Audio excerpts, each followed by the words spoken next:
Apple just did the impossible. They made $109 billion in a single, supposedly slow 3-month period. Their profit margins just hit a historic 50%. But behind closed doors, Apple is fighting a multi front war that could permanently dismantle the iOS ecosystem as we know it. From historic antitrust lawsuit in the US to forced deconstruction in Europe to a massive collapse in China, the $4 trillion giant may be forced to change. In this video, we're going to look at where Apple's money actually comes from, the risks and opportunities around its business, and come up with a valuation to see how much Apple is worth, how much you might want to buy it for, and the impact this might have on your portfolio. To understand Apple's future, we have to look at just how they actually make money. Most people think Apple is just a phone company, and on paper, they're right. The iPhone is still the anchor, bringing in over $209 billion in fiscal year 2025 alone. But the real magic of Apple's business model isn't the hardware. It's what happens after you buy the hardware. It's the services segment, the App Store, Apple Pay, iCloud, Apple Music. In their latest Q3 2026 earnings, services pulled in a mind-blowing $30.7 billion in just 90 days. But here's the analyst secret. While physical products have a decent 36% profit margins, Apple services operate at an astonishing 75% gross margin. Think of it as a double-sided moat. Step one, sell you a beautiful premium device. Step two, trap you in an ecosystem so convenient you'll gladly pay $10 a month for iCloud, $15 for Apple One, and a 30% tax on every app you buy. Apple now has over 1.5 billion paid subscriptions across their platform. While the US and Europe are steady, Apple is experiencing a silent crisis in its most critical growth market, Greater China. In fiscal year 2025, Apple's revenue in China contracted by 4%, dropping to $64.3 billion. And the culprit is a resurgent domestic giant, Huawei. After years of sanction, Huawei did the impossible. They designed their own high end local processors and triggered a massive wave of buying in China.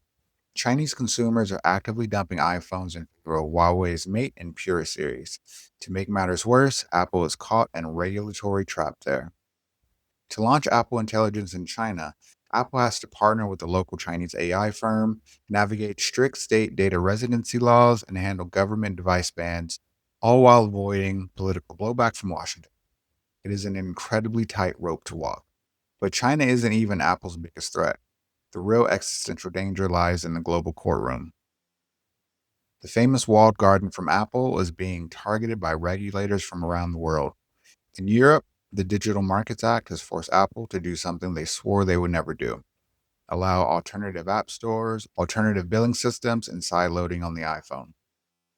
This means developers can bypass Apple's high margin 30% App Store tax, directly threatening their golden goose. Meanwhile, in the US, the Department of Justice is marching forward with a massive antitrust lawsuit accusing Apple of maintaining an illegal monopoly.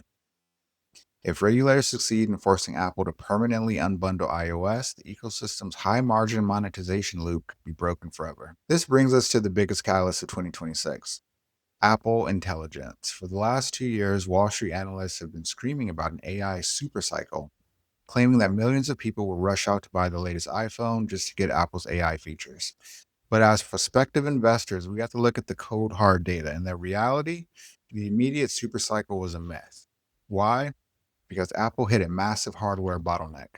To run complex AI models on your phone, you need a minimum of 8 gigs of RAM. That means if you own an iPhone 15 or older, you're pretty much locked out. So instead of a sudden spike, we're seeing what analysts call a staggered upgrade wave. Consumers aren't just upgrading for AI. Instead, they're hitting the end of their traditional 2 to 3 year carrier contracts or their batteries are dying. But when they are forced to upgrade, they are choosing the higher end Pro models to future proof their pockets. It's a slow burning, multi year wave that is keeping hardware demand rock solid rather than a short lived explosion. Currently, according to Counterpoint Research, iPads make up 30% of the tablet market, the Apple Watch makes up 23% of the smartwatch market, iPhones make up 21% of the smartphone market, and Macs make up 14% of the laptop and desktop market. In all the segments that their hardware operates in, it has one of the top, if not the top position in a very fragmented and diverse market. Combine that with their walled garden, and once a customer enters the Apple ecosystem, The users are very sticky and will likely upgrade to other services in the future, contributing to their status as one of the world's most beloved brands.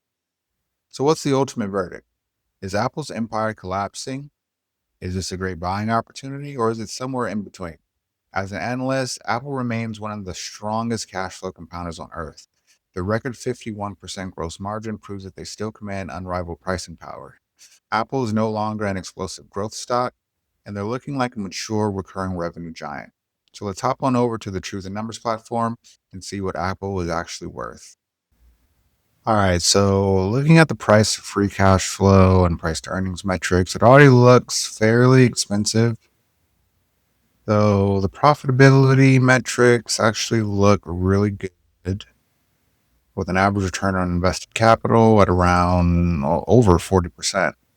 We see that they have pretty low dividend payout ratios and an annual dividend growth rate of around 5%. Very solid. Another highlight is around their 5-year share growth. Over the last 5 years, they've been able to buy back around 2% annually, which is a green flag, although it still looks very expensive when it comes to the EV. The EV to EBITDA. All right, so let's develop our scenarios.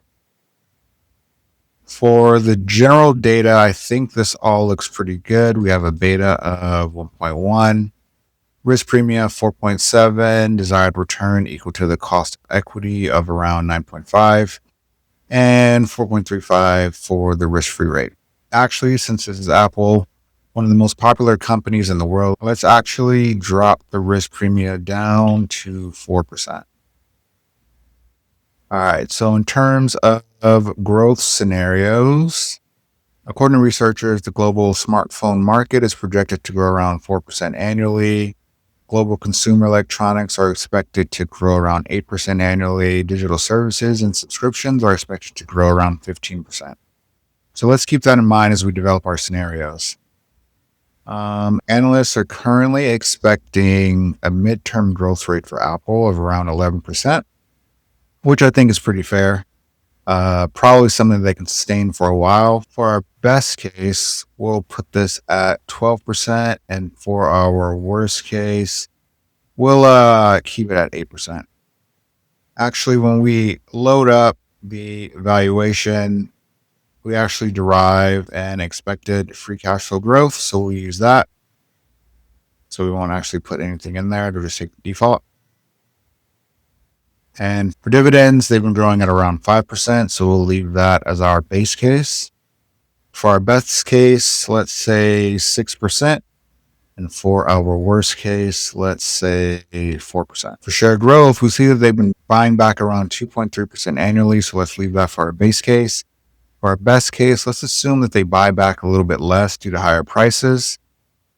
And we'll set that to around 2%. And for our worst case, if the company had some trouble and the share price is depressed, they'll probably buy back a little bit more. So let's bump that up to negative 3%.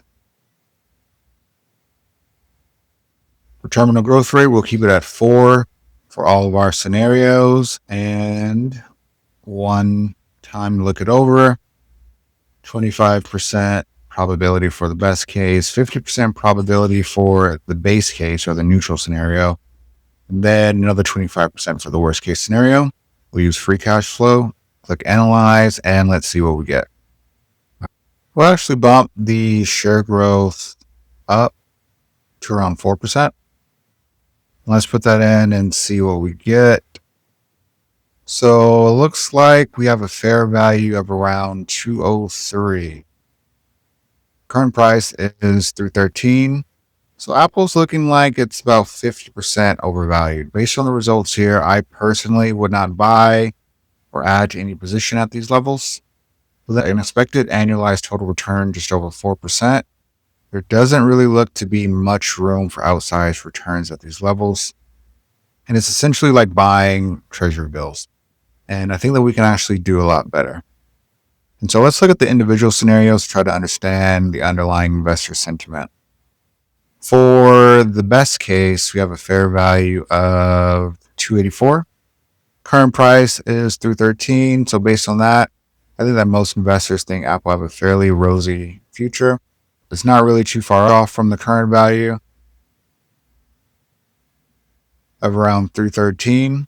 And so if you think that Apple will grow about, 12%, 6% dividend growth, 2% share buybacks, then Apple is about fairly valued with a pretty good return of around 8%, which is not bad. We're not most investors, though, and to make durable gains, we have to take into account risk. We do that by looking at what could go wrong. Our main goal as investors is to not lose money and to protect our wealth should things not work out as we expect.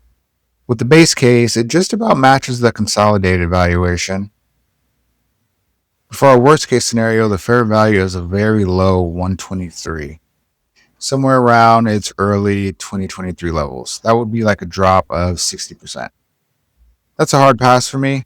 And some might say that it'll never get that low, and they might be right. But my crystal ball is broken, so I try to balance risk and reward for my portfolio. Let's not forget that in 2021, Facebook or Meta dropped 72% for the year, and Google dropped about 40% during that same time period when people thought that ChatGPT would destroy its business.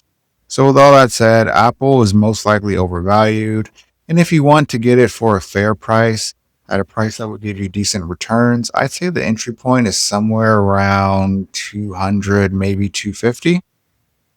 Personally, my desired return is about 15% for most companies I invest in. So let's plug that in and see what would be a good price for me to buy at.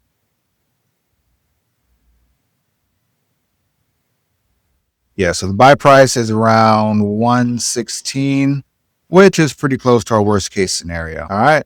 Well, that's it. What do you think? Are you buying, holding, or selling Apple? Did you think my growth scenarios were a bit too conservative or too optimistic? Definitely let me know. And if you have your own ideas for Apple and you want to see what it could be worth, I would definitely recommend testing our assumptions at truthandnumber.app or by clicking the link in the description. If you found this breakdown valuable in any way, definitely hit that subscribe button or drop a comment with your thoughts on Apple's future. Thanks for watching, and I'll see you on the next one.